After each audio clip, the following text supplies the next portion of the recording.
این کلیپ آموزشی فوق‌العاده مهمی. می‌خوایم در خصوص اشکال و یا شکل‌های مختلف مدفوع با هم صحبت کنیم. قطعاً مطالبی که من اینجا خدمت شما میگم هیچ جا پیدا نخواهید کرد. پس کلیپ بسیار آموزنده، خودکار قلم بردارید و به نظر من یادداشت کنید. پرنده با ما صحبت نمی‌کنه، بگید که آقا جون من سرم درد می‌کنه. آقای جمال‌الدین سرم درد می‌کنه، یه قرص سردرد بده. آقا دلم درد می‌کنه. ولی با مدفوع خودش میتونه به ما توضیح بده که توی بدن من فلان جای بدن من دچار اشکال شده. پس مدفوع شناسی هم برای صاحب پرنده هم برای دکتر متخصص بسیار ارزشمند. بررسی شکل مدفوع بسیار ارزشمنده. دقیق به ما نمیگه که چه بیماری داره شکل مدفوع، اما به ما توضیح میده که یک جای کار میلنگه، دقت کن.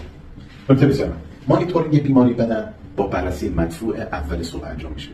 یعنی پرنده شب خوابیده، در شرایط دمایی مناسب صبح ما شکل مدفوعش رو بررسی می‌کنیم و با توجه به شکل مدفوع مانیتورینگ می‌کنیم بدن پرنده رو که آیا این پرنده بیمار است یا بیمار نیست. اگر بیمار است زودتر مشکل رو برطرف کنیم تا شرایط تشدید و حاد نشه. هر روز صبح چک شود میزان سلامت بدن پرنده، برطرف کردن عامل بیماریزا. یک مدفوع خوب که به شکل گرد و ممکن است تا حدودی چسبنده باشد، البته در شرایط دمایی 25 درجه، نشان دهنده یک کبد عالی، یک روده خوب و یک کلیه سالم است. اگر شما کبد و روده و کلیه پرندت خوب باشه، شکل رنگ قوام مدفوع پرندت هم خوبه. هر کدوم از اینا بلنگه، یکی از اینا هم خواهد لنگید. خب اما بریم از روده ها شروع کنیم. روده ها، نقش روده ها جون، اصلا به من شما بگید نقش روده توی سیستم گوارش بدن ما چیه؟ روده ها مواد مغذی، یعنی هر چی تو گندمت هست، هر چی تو ارزلش هست، هر چی پروتئین داره، توی چی جذب میشه؟ توی روده جذب میشه. تو چینه‌دار که جذب نمیشه، هضم میشه. همه اینا میاد تو روده. تو روده جذب خون میشود و به بدن میرسد. آبی که پرنده شما میخورد باید برود توی روده جذب شود، تو چینه‌دون جذب نمیشه، تو پیش معده جذب نمیشه، بعد بیاد کجا جذب میشه؟ تو روده. پس اگر ما روده سالمی نداشته باشیم، تخریب قشای روده باعث عدم جذب مواد مغذی جذب نشه، چی میشه؟ پرندت سینه کاری میشه.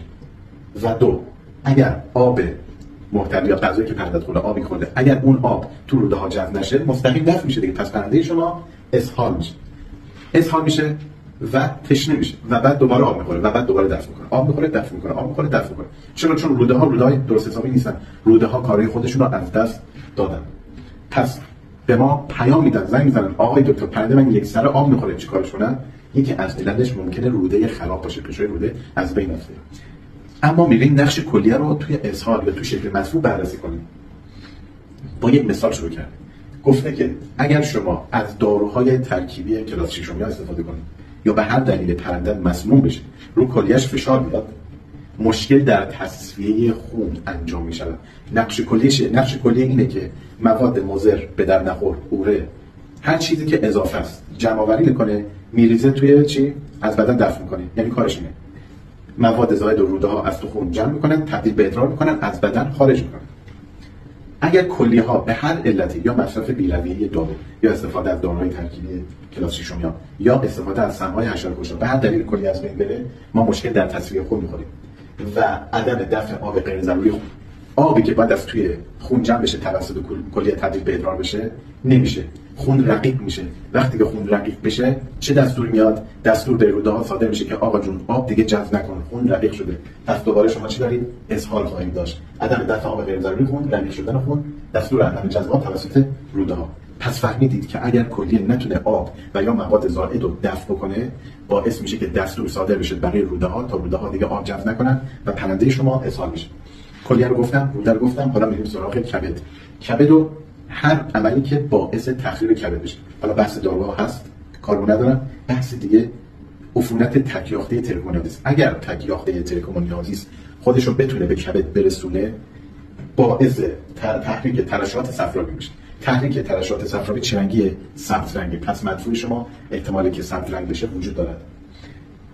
از بین رفتن کبد چه توسط دارو چه توسط تکیاخته تریکومونیادیس باعث عمل دامیناسیون یا دامینیشن میشه. دامینیشن یعنی چی؟ یعنی پروتئین که از آمینو اسیدها درست شده ارزم به شما از بین میره و این آمینو اسیدها از بین رفته تو خون دیگه، تو خون زیاد میشه.